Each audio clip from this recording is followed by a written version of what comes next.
Welcome to Fifth and State, your inside look at everything Garland, unscripted.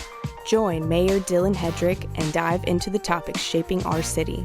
Let's get started. Welcome back to Fifth and State, the podcast where we take you behind the scenes of how Garland works. I'm Mayor Dylan Hedrick. And I'm City Manager Mike Betz. Today we're talking about a department that plays a unique and important role in our community, the City Marshal's Office. From supporting municipal court operations to helping enforce neighborhood standards like parking, this team keeps Garland safe, orderly, and welcoming for our community. And today we have City Marshal Judy Granado with us. Thank you for being here. Thank you. It's an honor. So just tell us a little bit about your background. How did you get to the city? How do you get the path to become City Marshal? Well, actually, I started with the Dallas Police Department in with the city of Dallas in 1979. I worked in the Old City Jail there, probably before some of y'all were born. And then I went to the Police Academy in Dallas in 1983, and I spent 21 years with Dallas. And when I retired from there, I came to work here and as a deputy marshal. I came here in 2000. In 2004, I believe we moved over to the new court building, and I was made a lead over the marshal's office. We were under the court at that time. And from there, actually our city manager used to be our marshal, and when he took over as the marshal, then I was promoted to lieutenant. And after that, I made captain. And then when Sean Roden took marshal, when Mr. Betz retired, I made deputy chief. And when Sean retired, I was promoted to the marshal and sworn in on January the 1st under Mike Betz. Oh, wonderful. We're so glad. And you've worked your way up through. And I have. What drew you to this line of work in public service? I don't know, just always trying to be a law-abiding citizen, and my parents, of course, instilled those values in us. And I was one of 5 girls in my family, and my father died when I was only 7, so we kind of had to take care of ourselves. And when I married, I married a deputy sheriff for Dallas County, and so I don't know, it just kind of caught my interest. Well, that's wonderful. Taking care of yourself, now you're helping take care of Garland. That's right. That's fabulous. Yeah. So for those who aren't familiar with the City Marshal's Office, their day-to-day operations, can you tell us about what they do? We do quite a lot, actually. We guard 6 city buildings in the city of Garland. I have an officer in City Hall, the Duckworth Building, the Carver Building, MSMB, the Ron Jones Building, and, of course, the court. And at the court, we screen everyone that comes in through a metal detector, and that's 5 days a week, in each of these buildings, Monday through Friday. The court actually does court 4 days a week, Monday through Thursday, and multiple times on some days, most days. And I have to have a bailiff up there. We pick up deposits around the city, about 5 different locations a day, which equals out to about 25 different locations we go to weekly. And we pick those deposits up from other city departments and then bring them to finance here for an armored car to pick up at another time. We do transfers, and that's where maybe someone is arrested in Rowlett or Mesquite on one of our warrants, and they hold them for us, and then we have to go pick them up and bring them back to our jail. We also do transports to Dallas County, and that's people that have warrants that are county level. They're not Class C. They're a higher level charge, and we have to transport them down to Dallas County.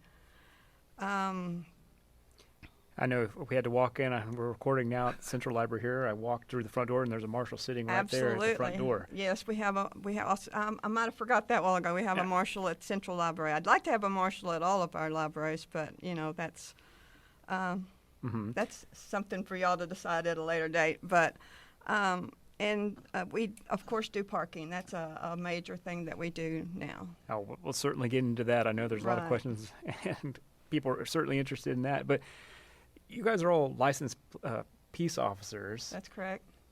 So what then is the difference between your office and our police department? Because you do a lot of kind of the similar things, it seems like. We do. We're more on the civil side. Marshals are historically officers of the court. However, here we do much more than, just bailiff and watch the judges and keep the court staff and citizens safe. We go out into the community and do a lot of civil process. And we also serve civil papers like summons and subpoenas.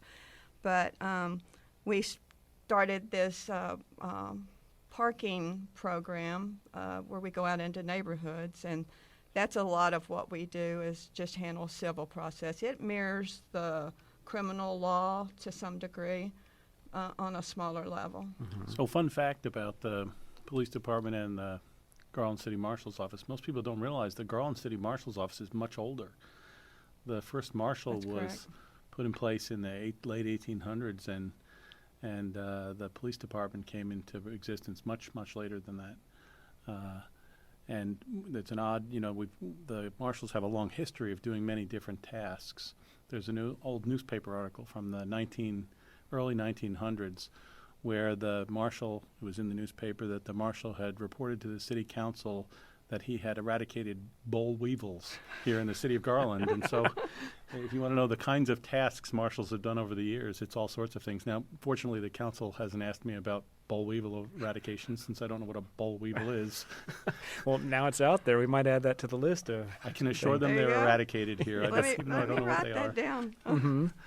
So what is the most common type? I mean, you mentioned your bailiff as well. When I think of a bailiff, and this is an old show I used to watch with my parents, is Night Court. You got Bull, the bailiff there standing there.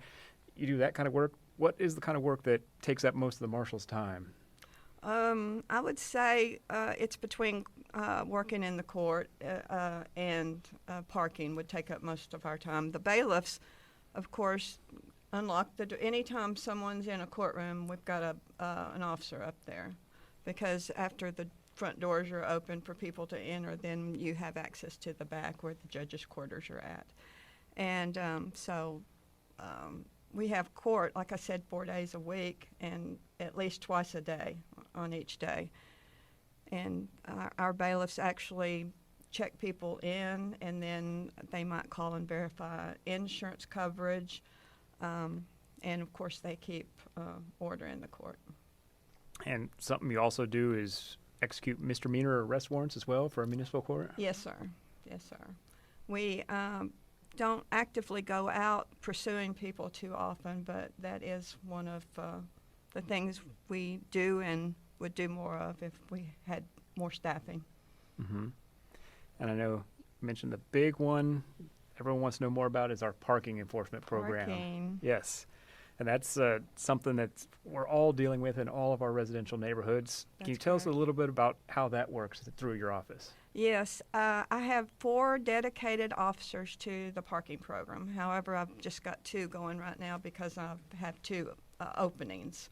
As a citizen of Garland, you can turn in a complaint on a parking issue, and there's several ways to do that. You can call our 2200 extension, and that officer's sitting at Carver, and you will actually talk to a live human being about your parking issue, and he will enter your complaint for you. No, Or that's you can- 972-205-2200, 2222. 2222, 972-205-2222. Yes, sir. We have a website. Of course, you can go to the Garland website. I actually, before I came over here, just Googled it. I asked Siri, tell me about the parking program in Garland, and tons of information comes up. It gives you the way you can go to e-assist and enter your own complaint, or gives you the actual phone number to call for a live person. It gives you the website reference. So we do get a lot of parking complaints, and then So what happens then after someone makes a complaint to the city, gets put into the system?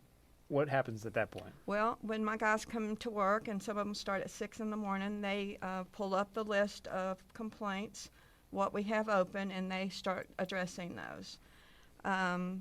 We have just, since I took over in January, have just started. My new motto is go, see, do. If you go out there and you do whatever you see needs to be done. And that's not just parking, that's everywhere. That's in the court building. If you see a piece of paper on the floor, let's stop and pick it up and clean up our building. If you see someone come in through the doors that needs assistance, let's run open the door for them. I want them to go and address every issue that needs to be addressed that's under our umbrella.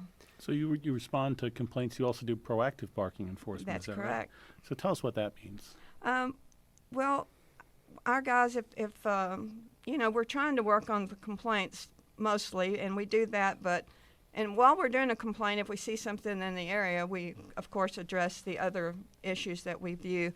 But if we have the time, we go out and we just look for, or maybe we're driving to lunch and see, a car parked on the grass somewhere. Well, we can stop and address that as well.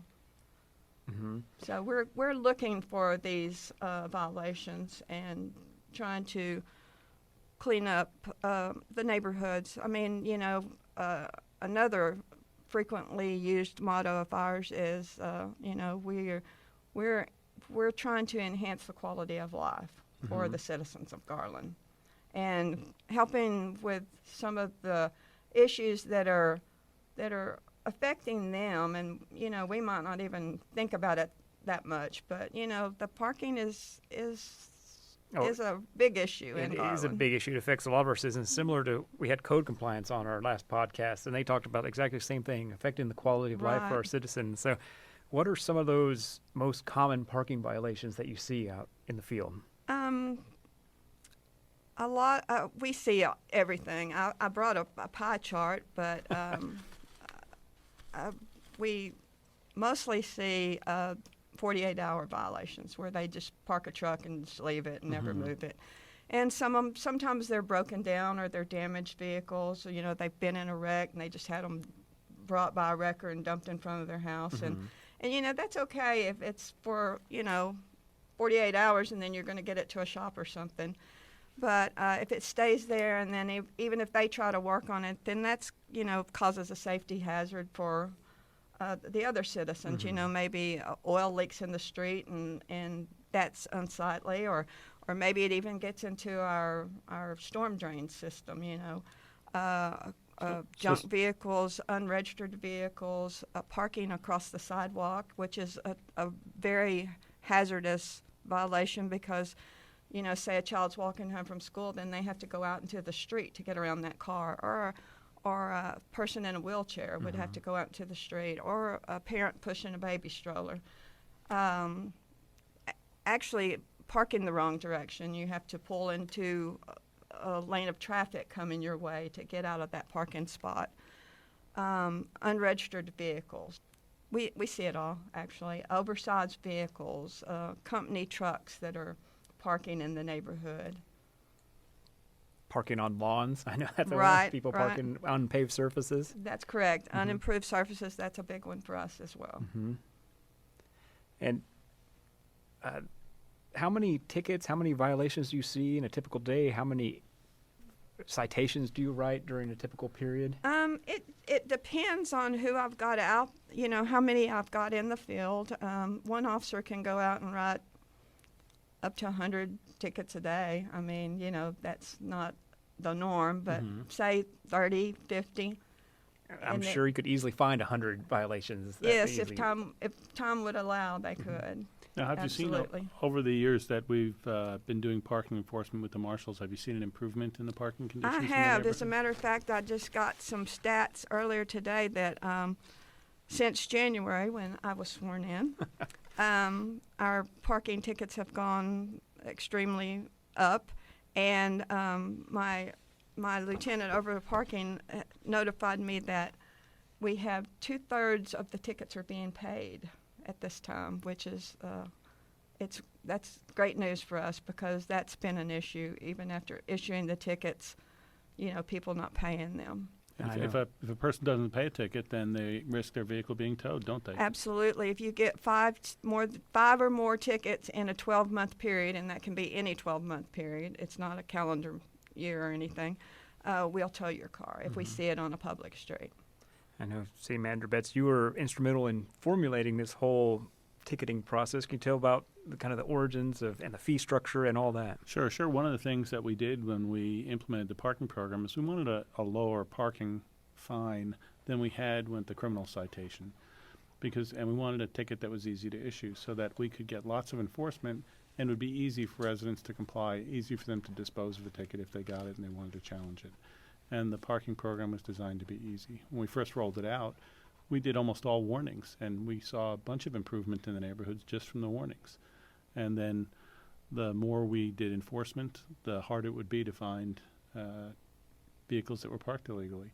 So the whole design that the council wanted at the time was not to try to raise revenue or not to try to punish residents, but was to try to improve the quality of life in the neighborhoods so that people could enjoy the neighborhoods, walk their sidewalks, not have vehicles parked on the grass and up on the curbs and the things that were really affecting the quality of life in the neighborhoods.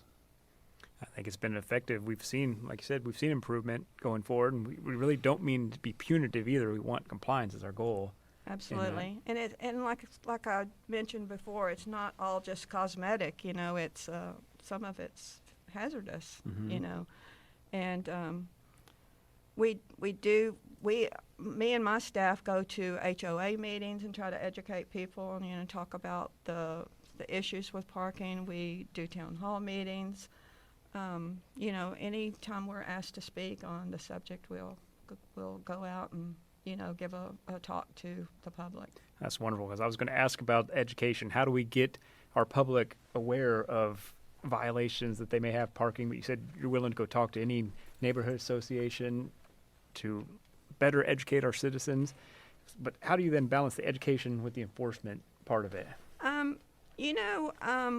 Is there a warning that you give first, or how's that? Sometimes we do give a warning, and a lot of times if we go out on a complaint, we might encounter the resident, and at that time we have a conversation with them, and maybe no ticket is issued. Depending on what the violation is, and if it can be settled right there without a ticket. Move your car out of the sidewalk. That'd be great. That's what we want to do. We we have some little we've made up some. Oh, now you bring out candy bars here. It's when we go to a meeting, a lot of times we give out City Marshal office branded parking chocolate bars. Yeah, that's a good incentive to get people to comply with the parking There you program. go, and it has some information on the back where they can call in their complaints. And we used to there used to be a mayor's conference, and we would set up a table and we would talk to the citizens that came through and ask them to take a candy bar and have our number. You can take the wrapper that I put over the Hershey's over the Hershey's and put it on your bulletin board or on your refrigerator or something. And so educating the public is an ongoing thing that we want to always be active in. So once someone actually gets a ticket, what's the process from there? If you get a civil citation because you parked up on the sidewalk or on the grass or parked too close to a fire hydrant or an intersection, you get a ticket.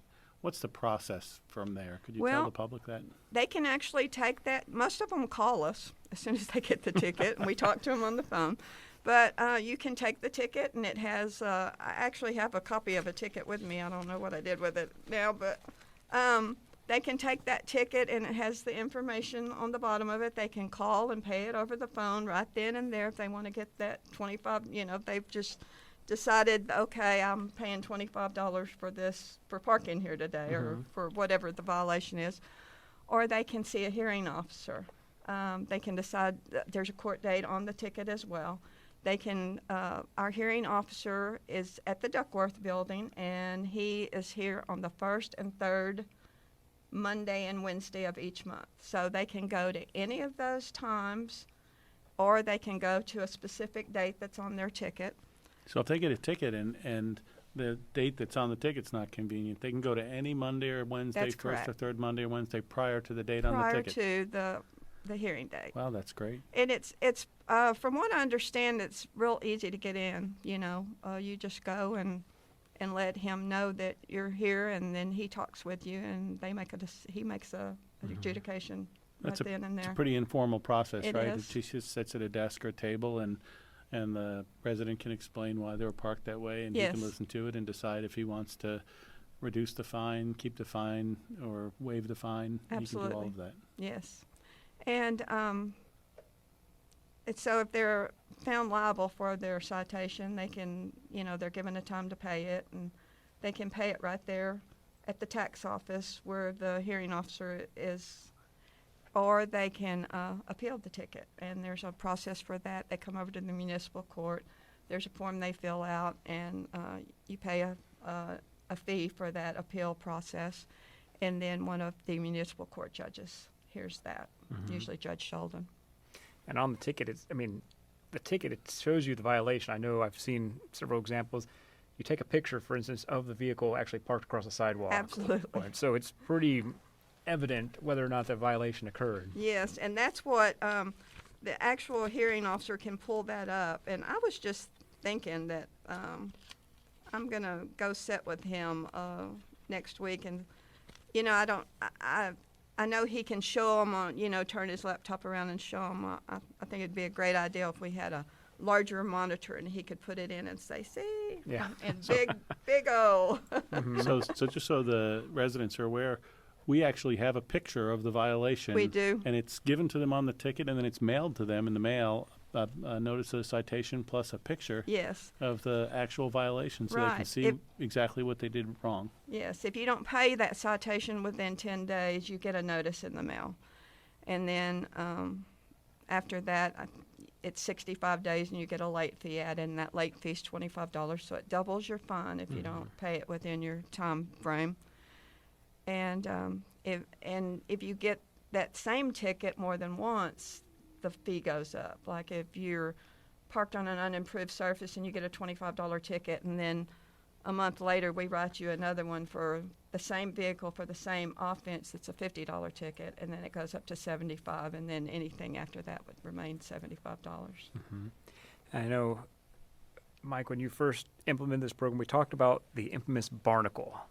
Yes. That is still on our website. Can you tell us what that is? It is, and the barnacle would allow us to immobilize a vehicle by putting it on a windshield.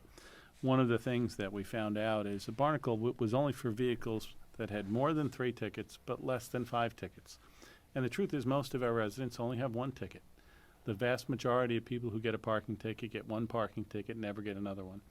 And then we have repeat offenders, and most of them have 5 or more. So it was very hard to find, so we haven't used the barnacle very much, but it was very hard to find a resident who had 3 or 4 tickets but not 5.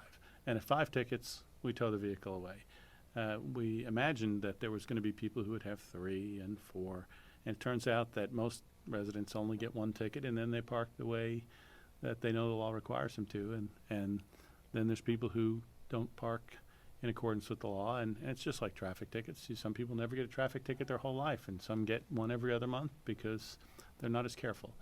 And so we wind up not using the barnacle very much, but we have towing enforcement, and that does get used quite a bit with people who have more than 5 tickets. Yeah, since January, we've towed 3 vehicles for more than 5, and some of them had 17 tickets. Some of them had, it was. This right here is a list of the people that have over 5 tickets. That is a thick stack of paper there that Thank you have. It is.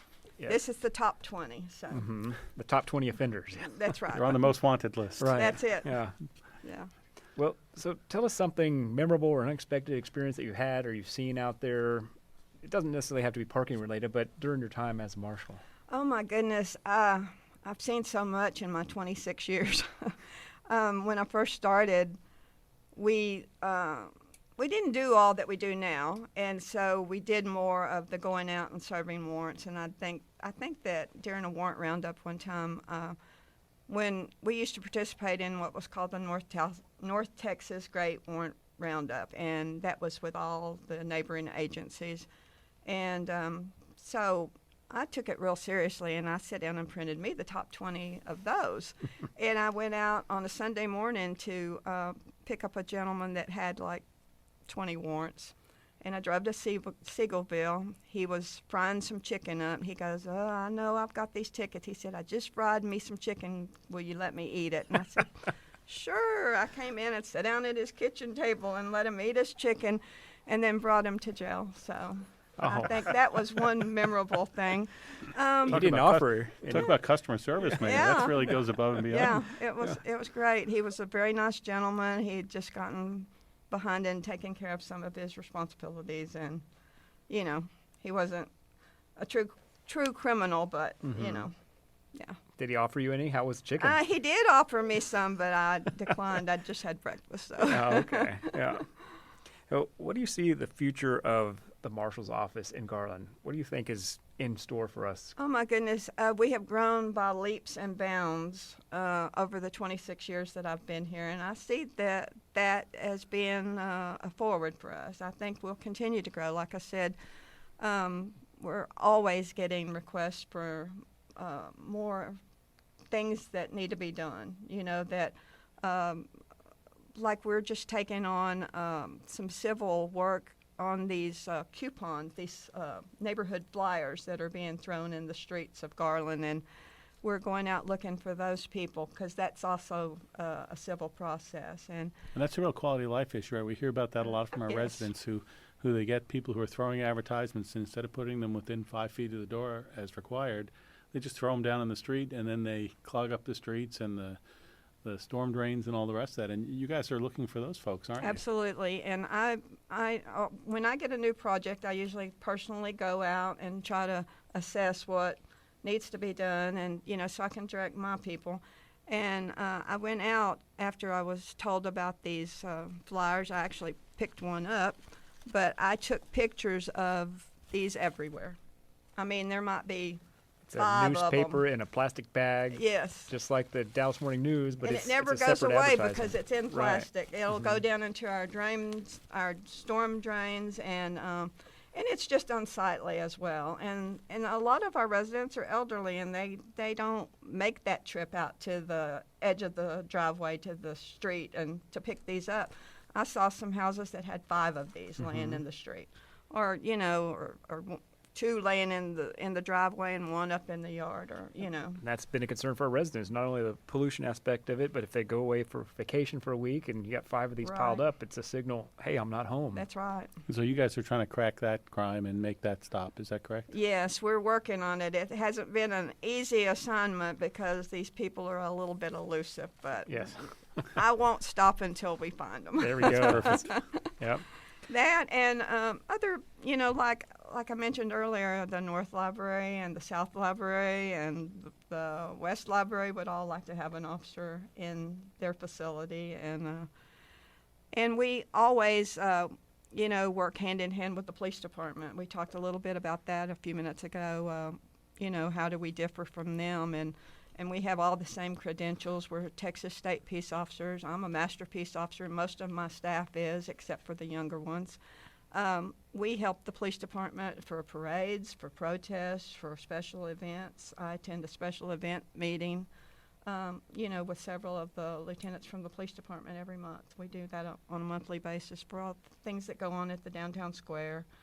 And other events, we have all over the city. Parks has a lot of events going on, like paintball tournaments and soccer tournaments and stuff like that.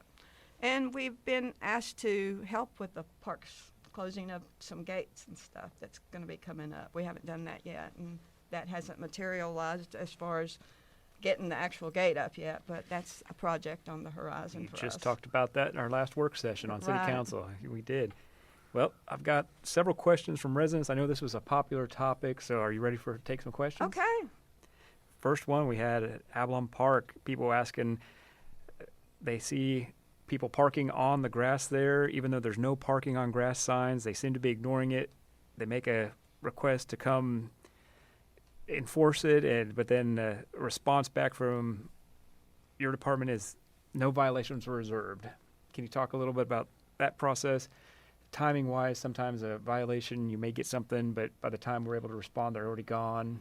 What are we doing to address that kind of situation? Well, and I have an officer, or I have officers that are, if I was fully staffed, let me start like this. If I was fully staffed, I would have officers that work until 9 o'clock at night. And when the gate thing at the skate park comes into play, I'll extend those hours till probably 11 at night. So a lot of those complaints that you're talking about where they say that there was no violation, the complaint might have went into the system, at 3 o'clock in the afternoon on a Saturday when everybody was playing baseball, and maybe I didn't have anybody working, and we got that complaint on Monday morning, and we went out there and there was no violation. So one of the things that residents can do for this, Marshall, I guess, is if they know that these offenses occur on a Saturday or on a Tuesday night or whenever it is, if they call the number, the 2222 number, and let you know, hey, this is when I'm seeing these violations, then you can have somebody out there when the violations occur, right? Absolutely. Or they could even put it in e-assist. There's notes, and they could say this happens at this certain time.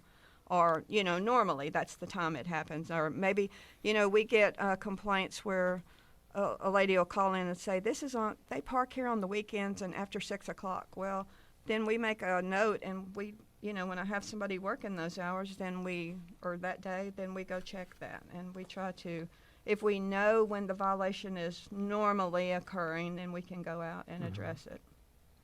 Another question we have is there a limit to how many vehicles one single house is allowed to have? No, there is not.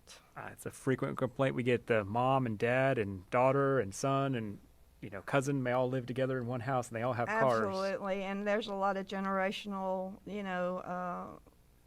living circumstances that go on today, and that's what has created a lot of the issues with all the cars. And we'll have a citizen call and say, my neighbor's parking in front of my house, and I'm like, it's a public street. It's a public street, and if it's not there longer than 48 hours, go park in front of their house. Well, I would say go ask your neighbor. Maybe you could park in front of your house. Maybe start with that first. Well, and we do. We try to educate them and advise them that, try to talk to them, and if everybody would just try to be a good neighbor and try to be stewards of their neighborhood and their community, that would help so much.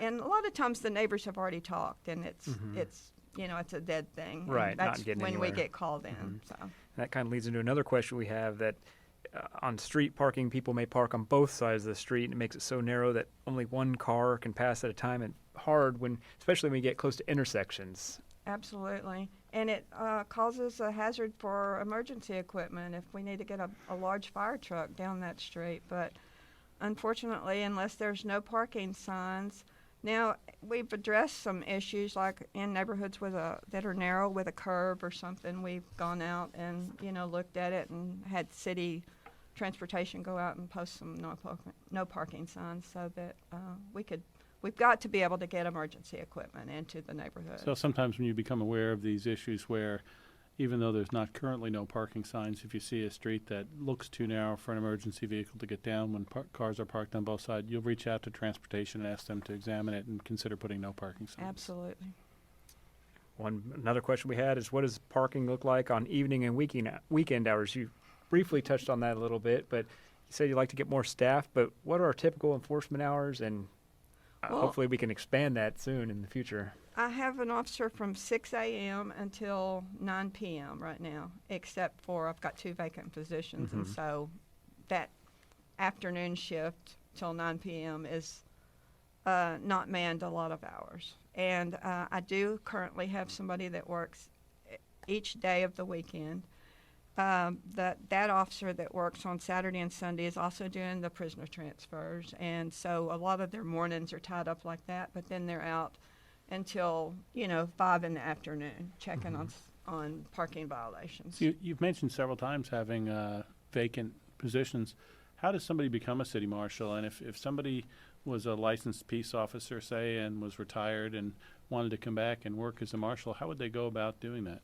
Well, we have the openings posted on the Garland city website, and they would need to go to that website, and we're trying to get it to other websites like Indeed and other recruiting areas.